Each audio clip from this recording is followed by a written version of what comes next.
Well, I've been told it's really popular right now to do videos while you're driving, so I figured I would absolutely do that. No, after you. Yeah, so here I am driving down a road here in northern Michigan, and we're here to do Church in the Time of the Virus, episode 6. That's episode 6, which means it was recorded before episodes 1 through 3, and at some point you will find out who Luke's father really is.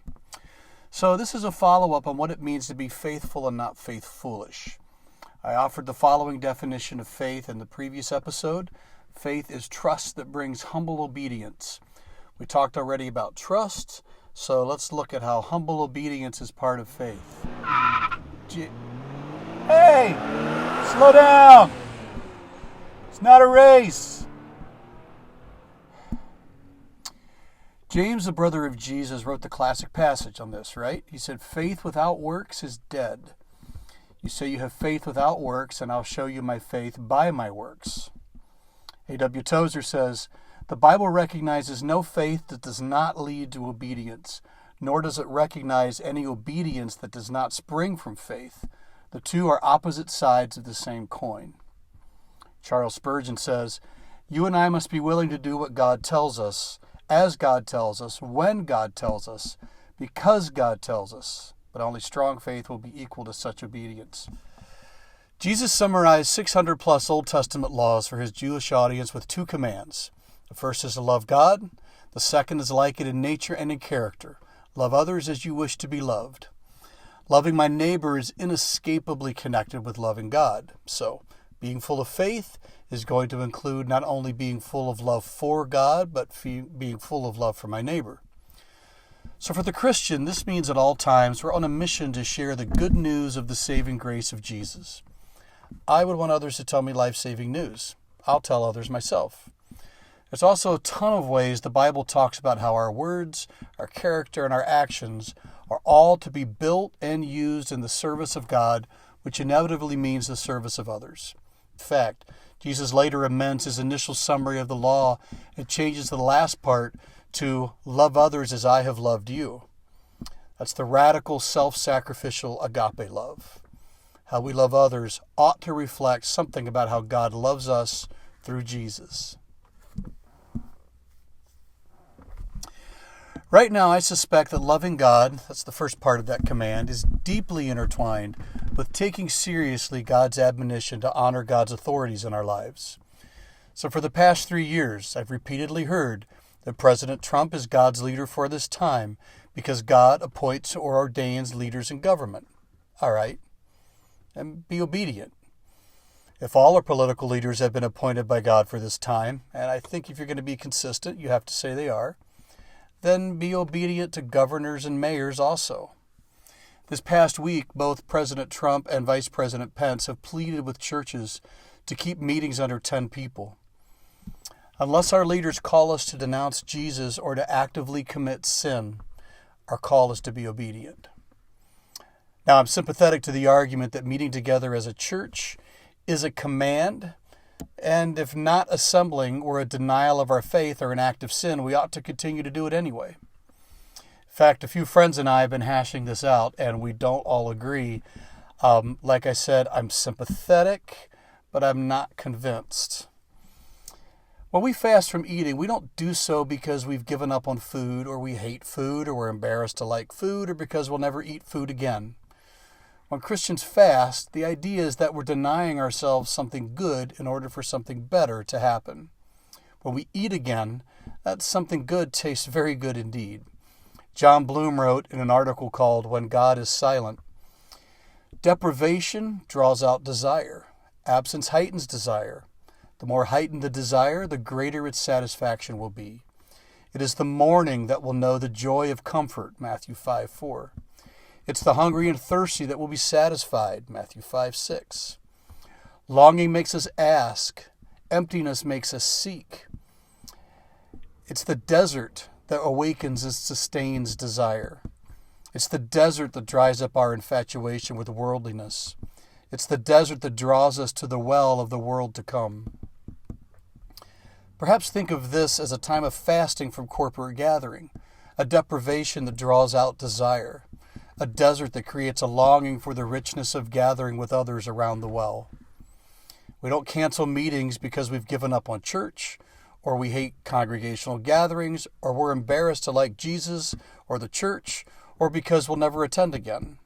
We're denying ourselves something good, that is, meeting together, in order for something better, that is, minimizing the death toll of this virus, to happen. When we meet again, our fellowship will taste very good indeed.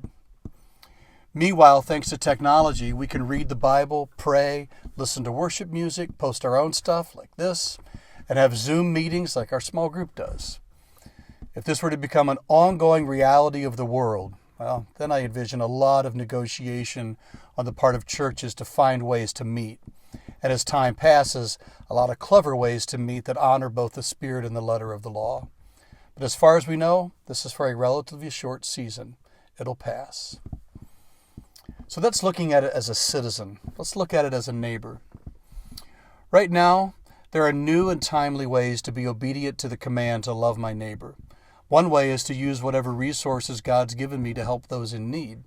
Another way is not to sicken or kill them by spreading this virus to them.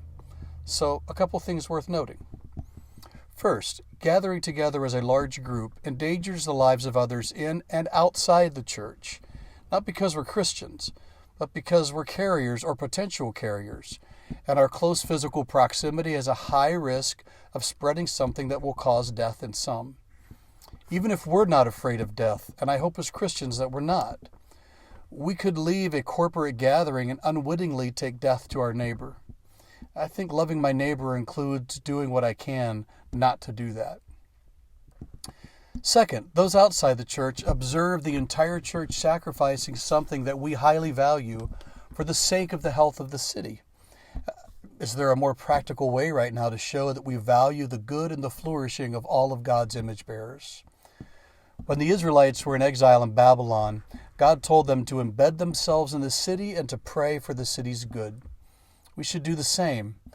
And if one of the prayers is that the virus not spread, there's a very practical way for us to actually be an answer to that prayer: social distancing. The time of plagues is supposed to be a time when the church is known for being for the city, not against it. God forbid that this devolve into some kind of us versus them standoff. For me, my faith compels me to observe protocol at this point, not ignore it. Even if I'm not worried about myself, I'm worried about my brother, because I am my brother's keeper. Philippians 2:4 reminds us, don't just look out for yourself, look out for others. Paul has a whole section of writing in 1 Corinthians 8 about how those who are stronger have a responsibility to accommodate those who are weaker. Yeah, he's writing about spiritual freedom, but I think the principle holds on multiple levels. Just because I feel the freedom to do something doesn't mean I should. I must look out for others. If I think I'm stronger and tougher and smarter, oh well, maybe I am. But without love, which considers others, 1 Corinthians 13 reminds me that I'm just as obnoxious as someone banging a loud cymbal all the time. Speaking of clanging cymbals, how does humility play into this? Because I mentioned that faith involved humble obedience.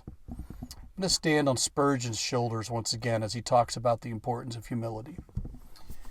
There's one thing that strong faith does not do, which some think it would be sure to do.